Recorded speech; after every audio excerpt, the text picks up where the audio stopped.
Hello, my name is Christopher Hurtado, and this is my civic presentation on mental health for teens/young adults. First, I would like to talk about something that generally affects each and every one of us every single day, often in ways that we don't even recognize, and that is mental health. Many teens, such as myself, often struggle with balancing life in things such as schoolwork, friendships, family expectations, social media, and sometimes it feels that there is no way out. But it is still important to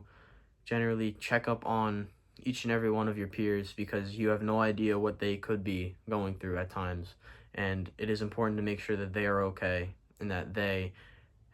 know that you are there to reach out in case that they feel like they are overwhelmed with really anything. And it may not seem obvious that there's something going on, but there also could be underlying signs that could tell as to the current state that they're in. Some signs are often not easily identified and it can often go over one's head and can make it seem like these people aren't struggling. But most times that's not the case because there's still many people out there that feel that there is nothing out there to help them, and they'll hide it from the ones that they care about because they don't want them to worry about them because they feel that they are insignificant, which is never the case. Never the case. And oftentimes, mental health is also a leading factor in suicides by every year, and over time, that suicide rate has gone up significantly as more people continue to feel that they are not worthy of,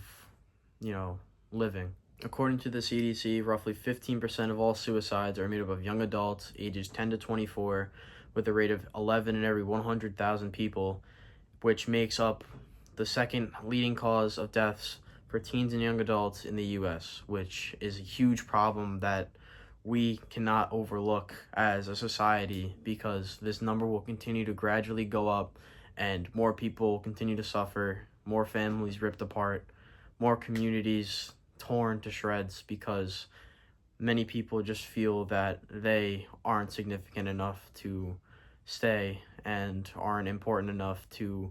be considered as individuals. What's even more alarming is that in 2023, the CDC conducted a study that found out that 40% of all high school students continue to struggle with persistent feelings of sadness, hopelessness, and feel that they are insignificant, with 20% of those seriously considering that suicide is the only option, and a heartbreaking 9% of those people continue to still commit suicide even after struggling with these persistent feelings of sadness, overwhelming anxiety, depression, all these very, very terrible feelings that generally affect each and every one of us. It's important to have many of these people talk to people that they trust, such as a counselor, a coach, a friend, anyone, because everybody is willing to listen. Everyone has their own experiences they have gone through, and they generally should know that they're not alone in any of this. And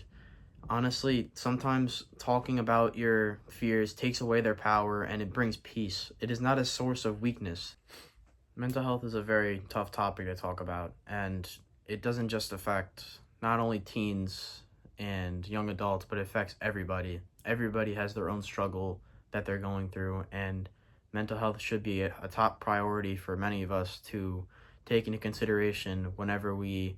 think or say something to anyone because we never know what they're going through. Thank you for your time. This has been my presentation.